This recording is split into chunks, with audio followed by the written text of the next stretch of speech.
My daughter's in-laws hurled her into the frozen lake as a cruel jest. She struck her head on a jagged stone and nearly drowned. As I screamed for help in desperation from the shore, they merely laughed. Enough with the theatrics. She's a swimmer, they bellowed. Then they sped off in their sleek vehicle. As paramedics loaded her into the ambulance, I called my older brother and whispered, "They're heading home now. Do what you do best." Before we begin, if you're moved by tales like this, please subscribe to Clara's Chronicles and give this story a like. Share in the comments which country you're reading from. I'm eager to know. Now let's dive into the story. The air that autumn afternoon at the Warwick family's Lake Tahoe estate carried the sharp scent of pine and an undercurrent of dread. To others, it might have been just the crisp aroma of conifers and the faint smoke from a long-cooled grill, but I always sensed a bitter edge beneath it.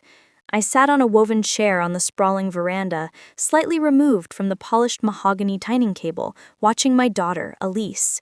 She moved with forced grace, pouring aged whiskey for her husband, Nolan, and his father, Roland, while offering strained laughter at their crude jests. Her mirth rang hollow, like a child's nervous giggle masking fear of rebuke. My heart clenched at the sound. Even after years, Elise was still chasing the approval of people incapable of love beyond their own egos. The Warwick estate mirrored their arrogance, a towering, cold mansion of dark cedar with vast windows gazing blankly over Lake Tahoe's glassy surface. The lawn was pristine, not a single weed daring to disrupt its perfection. Everything was too calculated, too sterile, devoid of warmth.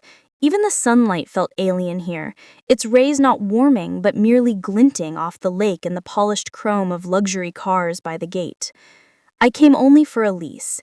Each time she'd plead, "Mother, please come. They want the whole family together. It matters to them." I knew it mattered to her. She clung to the illusion of a united, loving family. But as I watched Roland's smug grin and Nolan's mocking eyes, I saw only a glossy facade hiding decay. Roland and Nolan had been drinking heavily, their forced joviality giving way to raw hostility. Their voices boomed, their gestures grew wild, exuding a sense of untouchable entitlement. They ruled this domain, lords of their own existence, and Elise was merely another trophy in their collection. "Why's our city girl Elise all bundled up?" Roland roared, pinning her with a heavy stare. She wore a thick wool coat and jeans against the sharp October wind off the lake. "Afraid of a little chill, delicate flower?" Elise smiled nervously. "It's just windy, Mr. Roland." "Windy," Nolan sneered, mimicking his father. "In my day, women swam in October, built character. This generation's too soft." A cold foreboding settled in my chest. Their words felt like the slow sharpening of a blade, deliberate and menacing. "Leave her be," I said softly but firmly, my voice cutting through the veranda's tension like a creak in a silent house.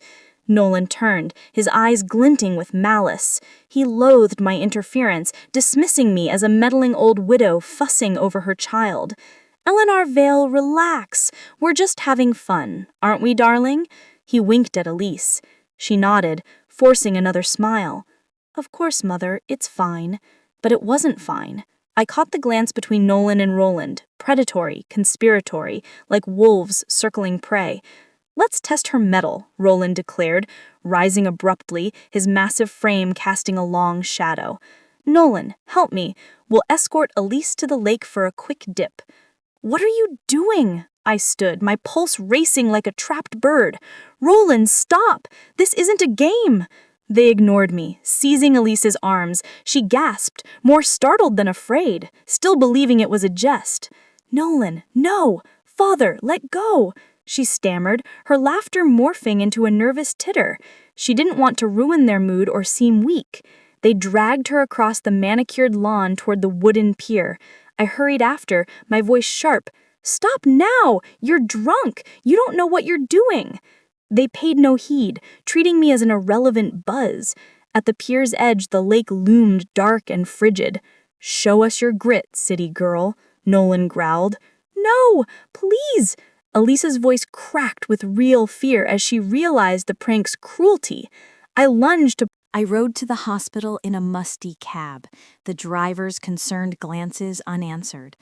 My dirt-stained clothes and ashen face must have painted a grim picture, but words had been left on the shore. My mind replayed the Warwicks' homecoming, their SUV gliding through their estate's gates, Roland stepping out with authoritarian weight, Nolan trailing with drunken arrogance. Their sterile foyer, reeking of cologne and polish, echoed with their footsteps. They weren't worried. Why would they be? Elise was strong, a swimmer. A dunk was no big deal. And me, the hysterical mother-in-law, would scream, then Elise would smooth things over, as always. "Mother, stop, they didn't mean it," she'd say, ever their defender. I imagined Nolan pouring another whiskey, ice clinking like coins in a beggar's cup, while Roland flicked on the massive TV to financial news. Numbers, charts, stern faces. The lake incident was already fading, a minor irritation in their world of power and wealth. Then their landline rang, a relic kept for gravitas. Roland answered, his face shifting from boredom to annoyance. "Which hospital? ICU? Ridiculous." He listened, lips tightening. "Yes, I'm her father-in-law." Understood. He slammed the receiver down. "What the hell?" He snapped at Nolan. "Your wife's in the hospital. Your mother-in-law called the doctors. She played the drowning act too well." Nolan grimaced, his evening spoiled. The alcohol's haze was lifting, leaving a dull headache and simmering anger. He dialed Elisa's phone, labeled "My Love" in cruel irony. I sat in the hospital's sterile corridor when it buzzed in my coat. I stared at the screen, then answered. "Hello," Nolan said, irritation lacing his voice. "Darling, where are you? What's your mother done now? They scared my father." I let him ramble. "Stop sulking. Come home. We got carried away. It happens." My voice, when it came, was as still as the lake's surface. "She's alive." Silence. He hadn't expected me. "Eleanor, where's Elise? Put her on." "Don't come here," I said, and hung up. I sat on a hard bench, the hospital's bleach scent stinging my nose. Hours passed. A young doctor emerged, eyes weary. "Serious but stable. Concussion, hypothermia, water in her lungs. She'll live." Those words didn't soothe, they solidified my resolve. I saw her briefly, frail amidst tubes and monitors, a bandage on her head stained with blood. Love didn't fade, it retreated, overtaken by a primal urge to protect. A nurse interrupted. "Ms. Vale, a delivery." A vase overflowed with white lilies, their funereal scent choking the air. A note in elegant script read, "My dear, let's not let your mother's drama ruin our fun." It wasn't remorse, it was a gauntlet thrown. I folded it into my pocket with Elise's phone. "Throw these out," I told the nurse. "My daughter's allergic." She looked puzzled, but complied, leaving the corridor grayer. I spent the night on that chair, eyes fixed on the ICU door, not praying or weeping, but plotting. Gideon was already at work. My call had unleashed him, a hound loosed from chains. Once the nation's sharpest journalist, he details only you, me, and Carver could know. Roland's world tightened. Hargrove's voice hardened. "I covered it once, not again. My reputation's at stake. Fix this and keep my name out." The call ended. Roland stared at his hands, now sweating, the hands that pushed Elise. He called Nolan, who lounged in, reeking of the bar. "Your mother-in-law," Roland said. "Did she say anything? Threaten us?" Nolan smirked. "What's she gonna do, whine to Elise?" But Roland saw it. My calm voice wasn't grief. It was strategy. The lake incident wasn't the issue. It was a spark igniting a buried truth. Roland's empire, built on fear and wealth, trembled. He realized I'd pulled a hidden thread, unraveling a 22-year-old secret. He snatched his phone, dialing allies fed by his influence.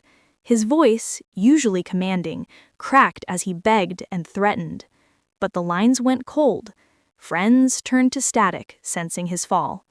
Nolan, pale, saw his father's unraveling, fear creeping into his smug eyes. They didn't know I'd called Gideon, the executioner of their carefully buried past.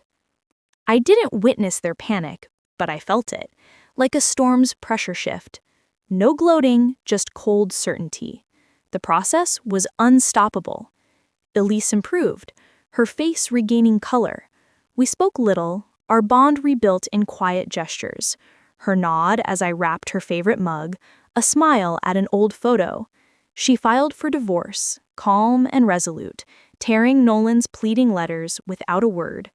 The lake had taught her to trust actions, not promises. In the hospital's forgotten library, I found solace. Dust-covered books lay in disarray, a mirror of my chaos.